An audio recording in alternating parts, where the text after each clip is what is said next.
So the question is this Heliodor? Hey, it's Romania Black, and yeah, I couldn't wait. We're on episode 2 of The Land of the Lustrous, and I'm going to be honest with you. I felt a little off last week starting that reaction for the series. I think I just had all of this anxious energy because it was just like a sensory overload. There's jewel tones, there's a fantasy world, we're not given all the details.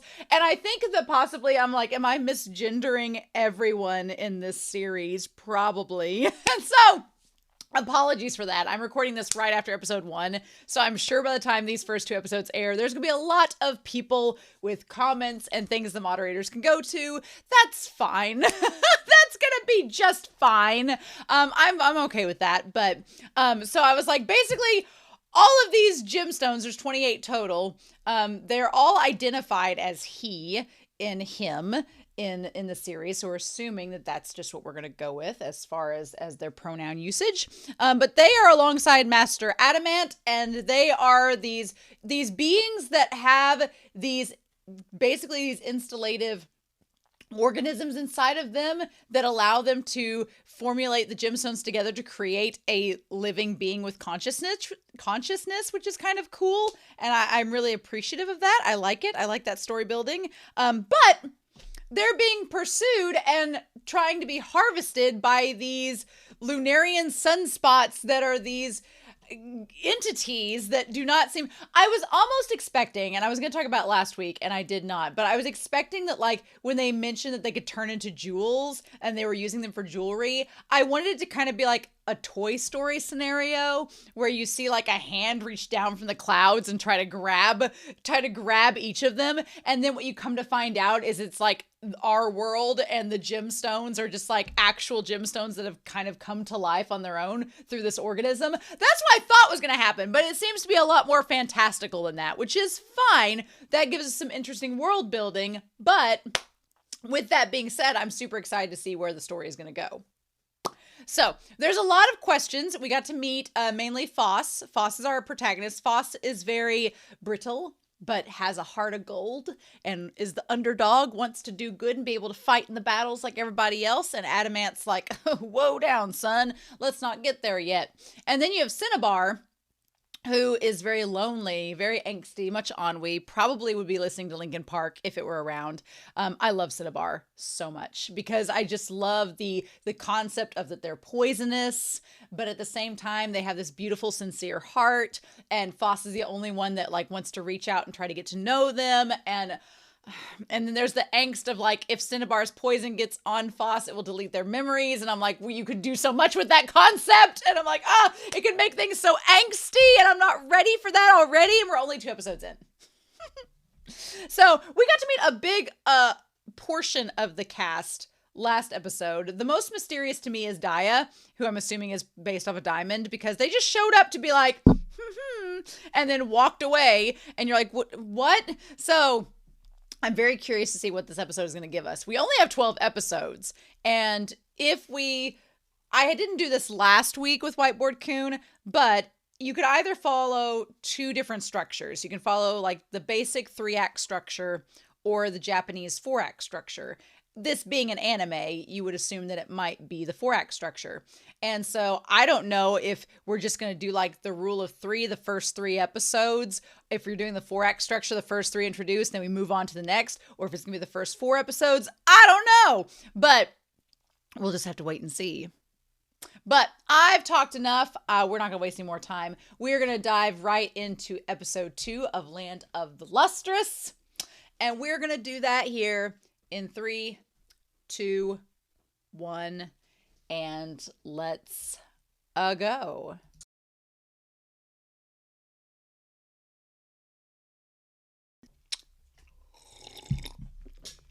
Have I watched a series where the main characters died in the 2nd episode? What? I mean, I'm kind of speechless. I didn't watch the preview, so I don't know. I don't. They couldn't have killed off Foss within the second episode, but I'm like, we literally just watched them dissolve into the organs of a snail. So, what? I think I know why I was so antsy last episode, and that's because this is one of those series where it's not based on historical events. It's not a historical fiction. It's not like an alternate fiction. It's not a medieval fantasy. It's not a sci-fi.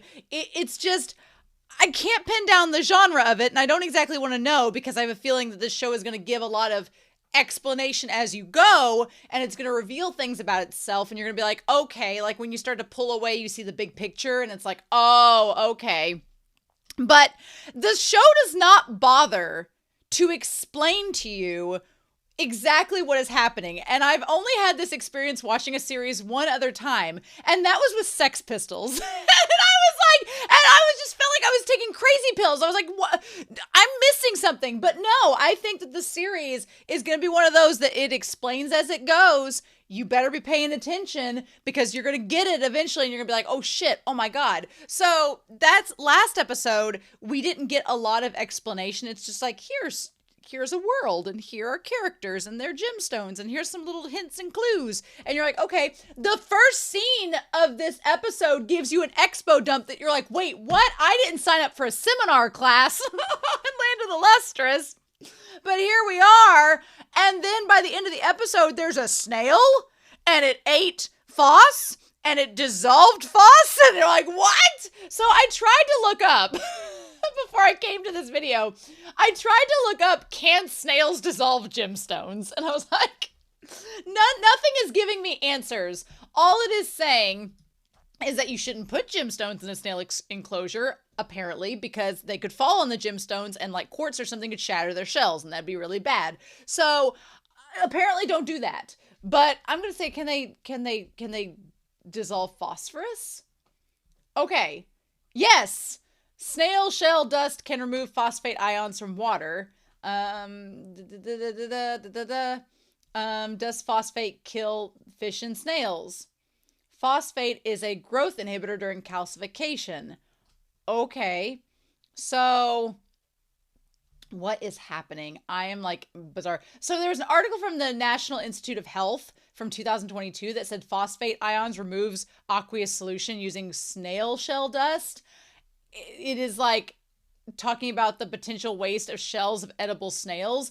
What in the world? This is some scientific craziness. It says freshwater snails are used for human consumption and as a feed in aquaculture in India and Bangladesh. In this article, I'm reading this National Health Institute article. It says the generation of shells are a waste product following the meat extraction for like escargot. It says shell dust was prepared from the dried shells and employed for phosphate absorption from aqueous solutions.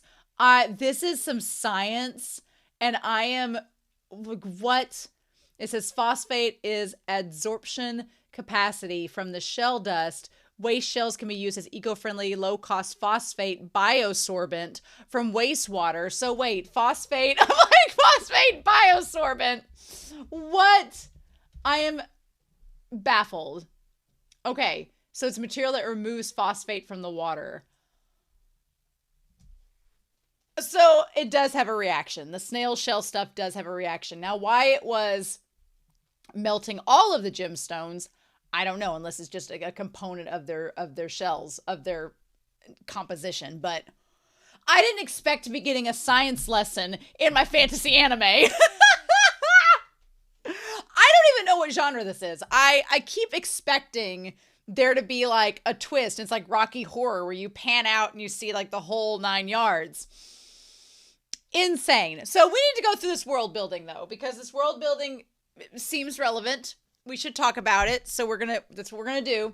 So we start out with all of these hands and gathering from the clouds around this planet. And it looks like, it honestly, if I'm being honest, it looks like an egg. And when these 6 shooting stars spiral around the planet, it almost looks like sperm invading the egg, which could be, I get the idea of evolution and the planet reconstructing itself and the development of a species and all of that and the bioconstruction of creation. I get like a Big Bang vibe from what's been going on. So they said 6 shooting stars once visit the planet. So the planet had 6 shooting stars, as we will call them.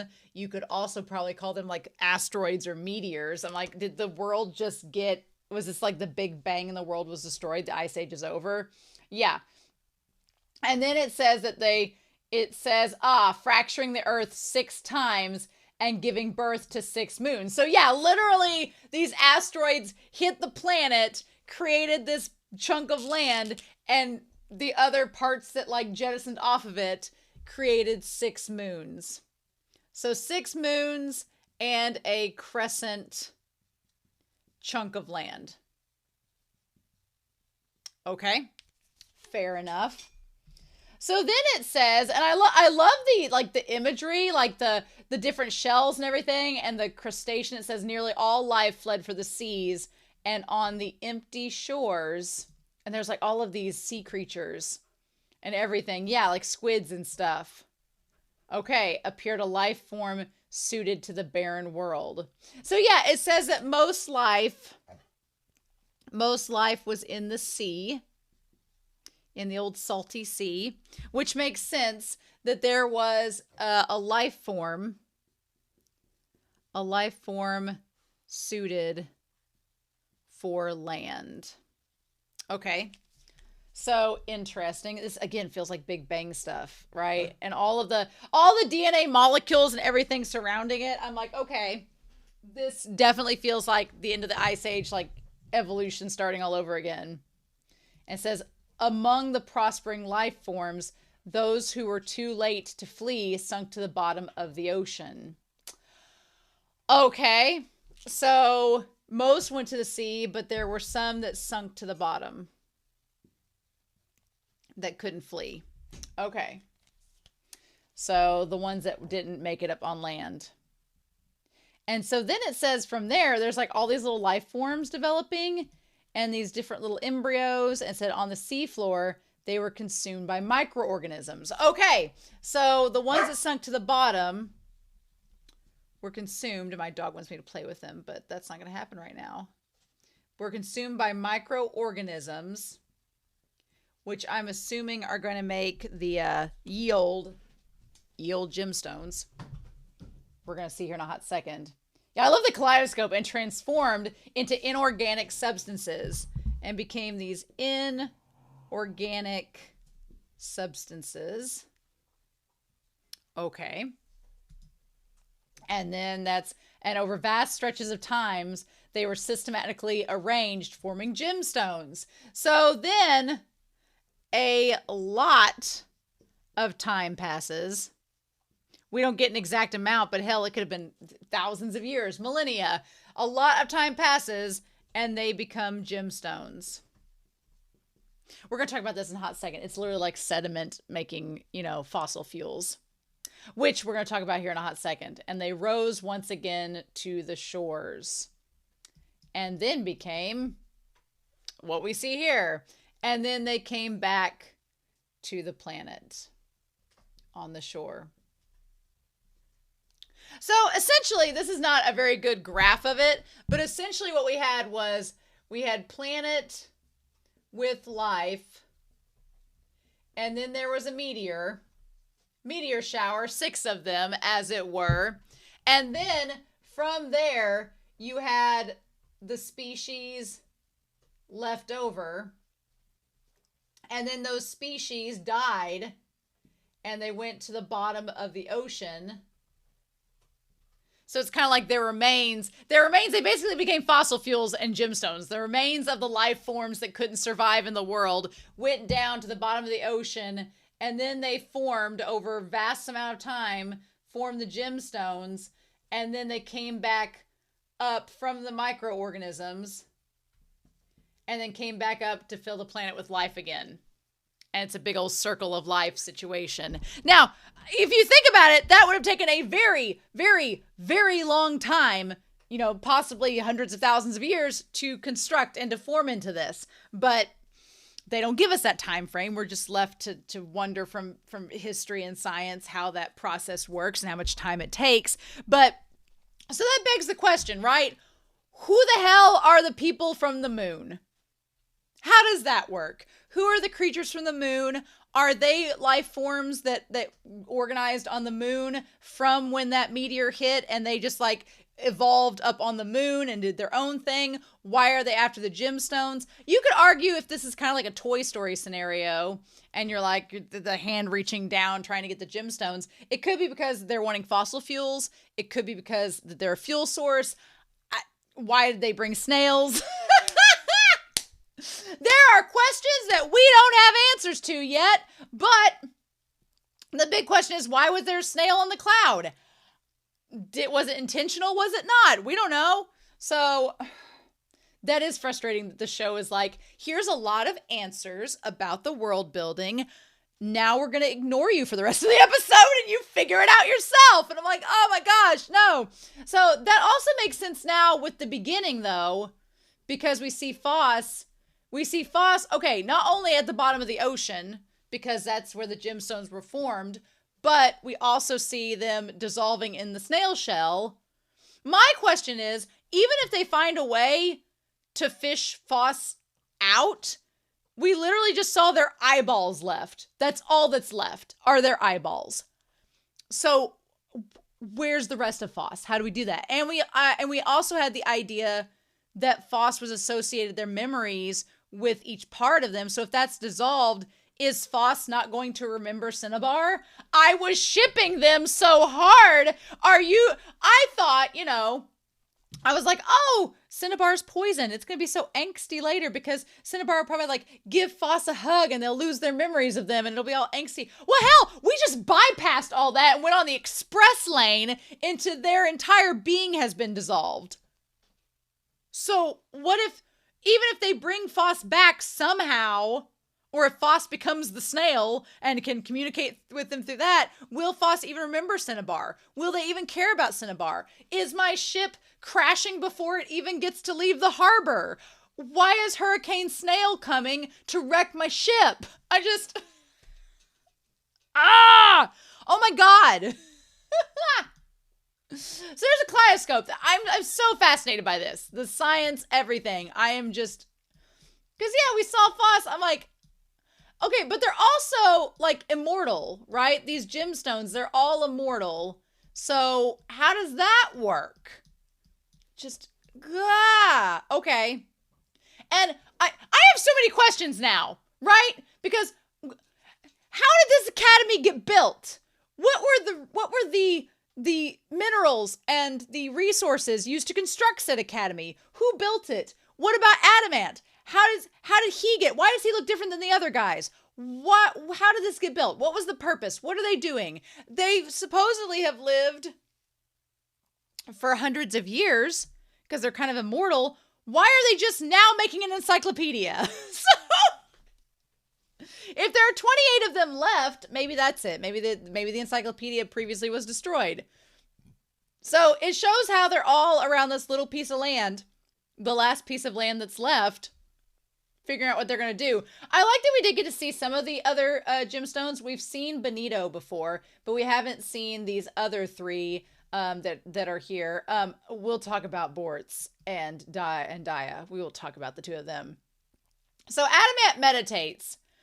My question is, why? And why'd you choose to meditate at the worst possible time?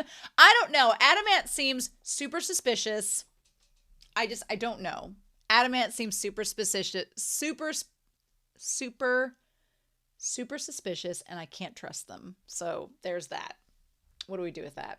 I don't even know. I'm just like, So anyway, I don't know what to do with this. But yeah, apparently once he's in meditative pose, you can't do anything. He's hard as a diamond. Okay. I still don't know. I don't trust him entirely because it's like, we don't know why he's here, why he's different than the rest of them. Is he the eldest? How did he start this? They're not giving us any answers. I just don't trust him. My reading of Don Mai has destroyed my trust of authoritative figures. So then there's Foss. Now, again, to do with the OP, Foss keeps looking at the ocean and keeps looking at the jellyfish and the other life there. So is Foss possibly like, Foss's whole thing is that they are weaker in their structure and they're brittle. And so we talk a lot in this episode about bettering oneself and changing oneself. So there is this idea that Foss, like with them looking at the ocean and the water with the jellyfish and with them getting dissolved by the snail, there is this kind of idea of evolution that's there. And maybe if Foss can come back, they'll be stronger. I don't know how that works unless maybe they get, what if they're like, they get dissolved into the snail shell and the calcium from the snail shell makes them stronger and reconfigures them. I don't know how this is going to work, but there is a discussion of like evolution in this episode, which is interesting because these characters are supposedly immortal. So yeah, I like that we meet some new characters. So we've met, in the past, and I'm going to come over here to do this. We've had Gaucher and we've had Morta. And then we've had Heliodor, who's kind of out of commission. Then we have Jade. I called them Emerald last week, but it's Jade. Okay. There's Jade and there's Rutile. And we have Foss. We have Cinnabar. We have met Daya and Bortz. And then we have the one that's not the Aquamarine, but they have a different name that was mentioned on there. We'll put them there. And then obviously Adamant. So we've had 1, 2, 3, 4, 5, 6, 7, 8, 9, 10. We've had 11. We've almost had half the cast. And Benito. So yeah, pretty much half the cast has been mentioned so far. We don't know about rubies or diamonds or, well, no diamonds, rubies, or emeralds or anything like that. But I like that Jade is a hard stone and they test the idea. Oh, which now we want to talk about foreshadowing and things coming back. So whenever Rutile does the strength test on Jade, it does that little really annoying clinging sound, which makes you feel like you're losing your hearing. Then we see Daya doing the thing with the sword and testing how close she is to breaking. And I'm like, oh. So it was really cool how they foreshadowed the sound and what impact it made. But I really am surprised we didn't see Cinnabar at all this episode. I'm so surprised because Cinnabar was like front and center last week and Foss is like, I want to help Cinnabar. I'm going to find something more fun than the night watch that only you can do. I kept thinking that Cinnabar was going to show up and dissolve the snail because their mercury, their, Cinnabar elements seem like they're corroding so it could melt the shell. I kept thinking they were going to show up this episode and save Foss and like melt the shell down and like that Cinnabar would be the only being of the group that could get through the snail and get Foss out. But now that Foss is dissolved and seems like it's going into the organs of the snail, I'm like, what? This whole thing is going to like turn out to be like some kind of experiment. And everything that we've seen from them gathering is just like from the stone's perspective. So Adamant comes out and says perseverance is key. You got to keep trying and working off of it. I don't know how this hull was formed. I don't trust Adamant giving the head pats. He's too mysterious. I don't trust him. But then my thing is, if they've had this place and they're pretty much immortal and they've been here for a long time, then why are they just now doing an encyclopedia? Why? It feels suspicious to me because it feels like someone else was doing an encyclopedia before and they learned too much. And so then they had to be destroyed to preserve whatever secrets are being kept. And they've given this task of doing the encyclopedia to Foss because they're like, oh, it's just Foss. They're brittle. They're fine. If they find out something they're not supposed to, then we'll just destroy them. Easy peasy lemon squeezy. And I don't know what to do with their storyline. Because yeah, Rutile says, I'm carrying out our regular 100-year toughness inspection. So maybe it's not every 100 years. Maybe it's to determine if you're going to be, if your hardness is going to last 100 years. he says that the toughness depends on a complicated system of factors like your gym structure and cleavage. And I don't believe that cleavage is referring to what you think it's referring to, because I was like, they're all literally male. So it says cleavage is the weakest plane in a gemstone where the gemstone can split. Yep. It says cleavage is caused by weak atomic bonds. And that's what Rutile is testing for throughout this. So yeah, that would have hurt. If you ever like knocked your elbow on something and it just rings, no thank you. Absolutely not. Nope. So yeah, and of course, as soon as Foss tries to get tested, Rutile's like, I already know I'm going to break you, so it's fine. What's interesting is, okay, so Jade has like the socks, right? Jade has the socks, and then we see that Daya and Bort's have the socks and gloves as well. Here's another question for the world building. Where did they get these black shorts and ties and black shirts? Where did this come from? There's so many questions I have and no answers. And I'm like, damn it, give me some answers, show. Maybe it will eventually. I'm like, where'd they get matching outfits?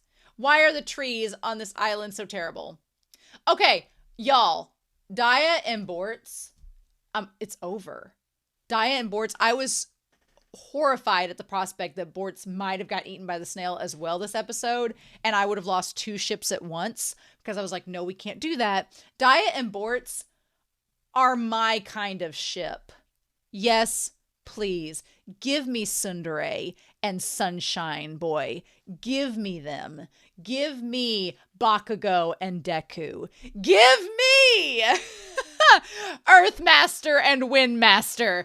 Give me all of the Tsundere, stoic Tsundere that secretly is in love with the Sunshine character opposite of them, but doesn't want to admit it. Give me this angst. Give me this coupling. I need it. They're exactly, and oh my God, we talk about, like, I've had a story that I've been working out the kinks of, and now I feel like people are going to think I copied this, and I didn't, but it's in my head. I love the concept of the contrast of the long, dark, thin black hair that's like liquid ink, and then the big, bright, sunny, like big, poofy. In my OCs, they're blonde. She's a blonde-haired girl. It's like big, blonde, poofy hair. Not like Daya that's translucent, but the opposite is this tall, slender woman with long, dark hair that looks exactly like Bort's. So as soon as I sold Bort's, I was like, damn it, already. I'm still going to do it, but it was just like, but I love their contrast.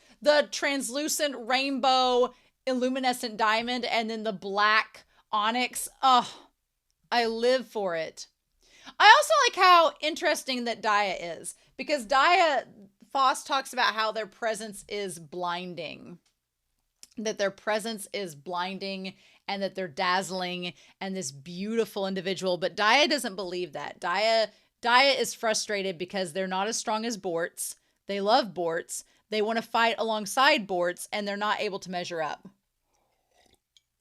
And what's interesting is that for Bort's, it looks like Bort's is being mean to Daya, but when you look and see, it's like, no, Bort's does like Daya, but worries that they're not strong enough and is like, I'm strong enough, let me handle it. That way you're not in danger. And Daya's like, well, that's cool and all, but I want to stand beside you, not behind you. And so their relationship has this complication of how do we manage to fight alongside one another when we're both worried about ourselves and protecting each other. So yeah. And then Foss is like, I constantly think that I want to be different. Well, if you're eaten by a snail and completely broken down by molecules on that level, yeah, I think you're going to be different. If they can find a way to rescue you next episode, I don't know how. Like, what in the world? And so Daya's like, okay. I like that Daya has the hardness of 10. They're the hardest, but they're like Foss. And he's like, I'm disappointed. Coming here turned out to be totally pointless. And Daya's like, well, sorry about that. Forgive me. I like that Daya just picks up Foss and moves him, right? And then, of course, how could you not forgive Daya? And so Bort's, and they're like, why are you alone? And that's when whatever the Rosarch test shows up. I mean, can we be honest? That shot of Daya in front with their legs spread and their sword hanging out to the side, that will likely be the thumbnail unless I get one of Bort's in them. I want to do ones of Bort's and Daya, but I don't know if I'll have a screenshot that fits both of them. But yeah. And so the sword, though, the sword that was fighting the Lunarian sunspots, it almost looked like that the sword was made from a gemstone. Like the sword was made from someone is what it seemed like, because you saw Daya looking up and then there was a reflection in the blade, but the reflection doesn't make sense because the reflection was showing outward and not Daya in. So it almost seemed like the sword was a character, kind of like Heliodor being used as weapons in the last episode. So I'm curious if their swords contain gemstones of previous individuals. There's a lot going on. I feel like there's the fact that we don't know with the Lunarian sunspots what the hell they are and why they're here, why there's a snail. I feel like that's going to be like a big unraveling mystery. And right now it makes no sense, but it might make sense later. Maybe. But also the idea that these individuals and this like goddess collecting gemstones in her basket are riding atop this like dark but translucent wave that looks like half a brain. So weird. But yeah. And so yeah, then Daya fights back against them and keeps like swatting them back. So yeah, you can see in the blade, it looks like a pair of eyes that aren't Daya's, or the swords are made from part of him. I don't know. But yeah, so then Bort shows up. Oh my god. I freaking love the design. It's great. It's like the heroic landing. The heroic landing. Daya's so happy to see Bort show up. They have the beautiful dark hair, the black eyes. I'm living for the comparisons. They look so damn good. And they're clearly a couple. I mean, can we be real? And so Daya's saying that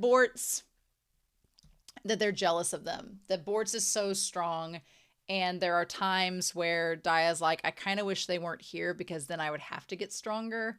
But I know that's horrible of me to say, and I love them, but I feel like they are holding me back and I'm aware of it. And it's like, oh my God. Also, Bort's rising out of the lake with the hair like flowing. Shut up. I'm living for the animation of them entirely. He is not a monocrystal like me. So they're basically like polar opposites. Whereas Daya is strong, but the impact is not good. And Bort's has a strong like impact resistance. Oh my gosh. I love Daya and Bort so much. Bort's is the true diamond. And with the long hair and everything, oh my God. Just, I love it. So then Daya's like, isn't it terrible? I love them, but they're such a plague to me. And Foss is like, no, I'm in the same boat with my boo. I like Cinnabar, but they're the same way too. And you can't live with them. You can't live without them. And Daya's like, how do we describe this feeling? And of course, Foss is like, I don't know. I just found this feeling out yesterday. But like, Bort seems like they're aggressive, but they're really just worried about Daya. And again, the black and white motif, hell yes. I love all of this. And like, I told you to stay back. And of course, Daya wants to fight alongside them. And of course, Bort gets mad because they're like, you disappeared and you're testing this fighting style that, you know, isn't proven. Of course, Bort is just mad because they're afraid that Daya could get hurt. And I don't blame them, you know. Daya, you know, seems like they're willing to take risks and it might not pay off. So, oh my God, I love all of this. Everything about these two as a dynamic, I'm obsessed. I'm obsessed with Daya and Bort instantly. I want more of them. I love it. And I like that Foss is just like between Daya's legs like, hey, don't mind me. But I couldn't help but notice there's some relationship advice I could give. And Bort's is like, get the fuck off. They just, oh, it's like, it's Sasuke and Naruto. It's Earth and Wind Master. It's Bakugo and Deku. I could live. I live for it all day. So yeah, so the fact that the group like leaves, goes past them and goes to the school, I why? At first I was like, well, that doesn't make sense. Did the shot of the master with all of the Lunarian sunspots surrounding him, I'm like, did he intend for them to come find him? Was this intentional? Did he orchestrate this? Why is there a giant shell? Okay, so the shell has been like picked up from the Lunarian sunspots. You see the one up there, that's the one that Bort kills, and the snail just drops down like it's there to dissolve them and destroy them. I'm like, where did the snail come from? What is happening? Why have there been so many snails in the last month on this channel?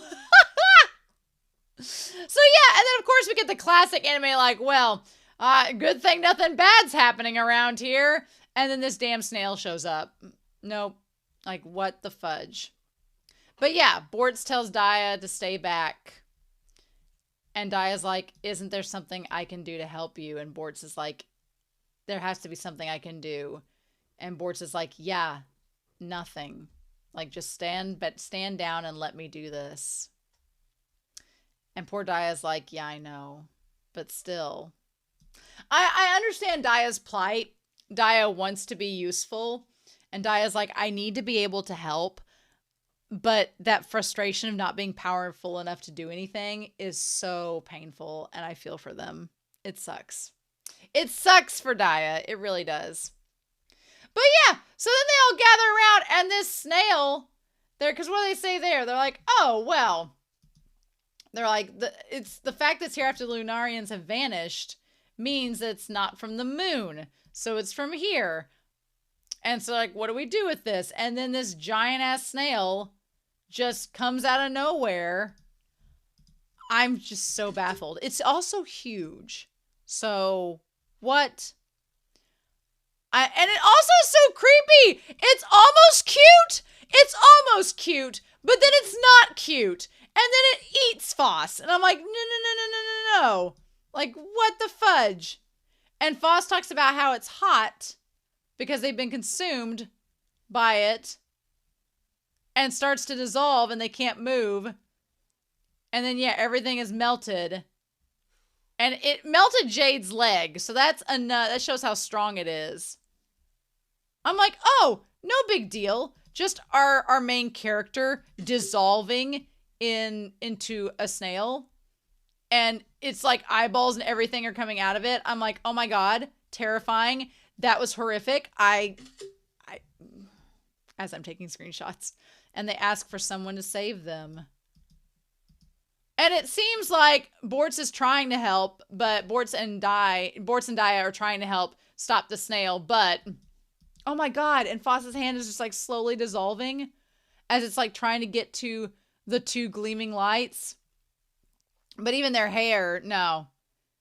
And they said, now this is the part that was curious to me, because they talked about if it was acid or something, and they said, is this some sort of new weapon to melt us and bring us to the moon? Where did they get the lore that the Lunarian sunspots are from the moon? We've not seen them come from the moon. They show up in broad daylight, but they're not in the darkness when the moon is out. So how do they know that they came from the moon? Did Adamant tell them that? How did Adamant find out about that? Why do we know they're from the moon? Why do we know that they want to melt them and take them to the moon? What is the point of that? So there's a lot of world building that was like thrown at us this episode, but then there's also a lot that we're like, but you didn't explain that. How did we get to that point? And I'm assuming we're going to find out, but yeah, this damn snail. And then Daya says, can we still be put back together if we melt? And I like that Bortz is like, well, we're not finding out what's happening, and that's not a good sign if they're not responding. And then Bort says, if you're just waiting for a miracle. Oh my God! Then it's just their eyeballs! And all they say, then you're better off never coming back. And then I like that Foss responds. Foss is like, no, help me. Foss is in there wanting help, y'all. And nobody can hear him. Oh my God. And it says, without me, then Cinnabar will never be free. I like that even as even as our sweet Foss is dissolving into nothingness, even as Foss is dissolving into the organs of the snail, their main concern is that if they're not around, then we're not going to be able to help Cinnabar get over their angst. And I'm like, oh my God. So then we see the organs of the snail, like pumping, right? Like the different, like the heart, the brain. We see the brain of the snail, all of this, like pumping blood and doing everything there. And I'm like, so has Foss become one with the snail? And then the Edie starts with the line, "Let's wake up in happier times." So yeah, is Foss just becoming one with the snail? And that's how, hey, maybe they could help Cinnabar that way. I don't know. Oh my God. It's insane. I'm definitely going to be listening to the lyrics as we go through these episodes, but should we act? Some of the lyrics are, should we act to choose our present rather than our finite past? And then we see part of Foss like melted. So I don't know what we're going to do and how we're going to do this. The past and the future wave. The water and the soil overlap. There's one star about the salt and sand that I was like, well, that maybe has to do with snails. And then we see like the seashore and all of these different shells and creatures, and we see Foss and Cinnabar adding up and saying, isn't it a wonderful time? I'm like, I don't know. Show, what are you gonna do? I have all these questions about the world building and how do we find this knowledge? How did the gemstones get clothing? How did they get to school? How do they know these things about the sunspots? Where did this knowledge come from? And I guess you could say, you know, with humanity, it's sort of like, well, where did it come from? How did we get here? And we don't know the answer, right? I mean, you could trace back, you know, to cave drawings and stuff of how we got clothes and did all this, but like, how do we figure it out? Where did it come from? I feel like this show is also like bringing up those questions of how did we get here, and how do these things we take for granted, how did they show up? How were they created? And are we going to be dissolved by snails?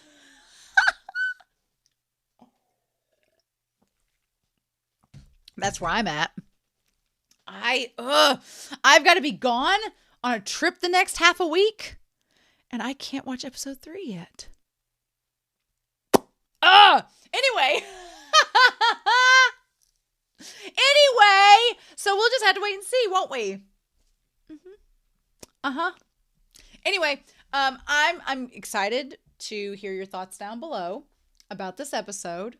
But yeah, I hope you all, I'm going to need to like take 5. I hope you all have a wonderful week. Please stay safe, take care, and yeah, I'll be back very soon with more Land of the Lustrous. Bye.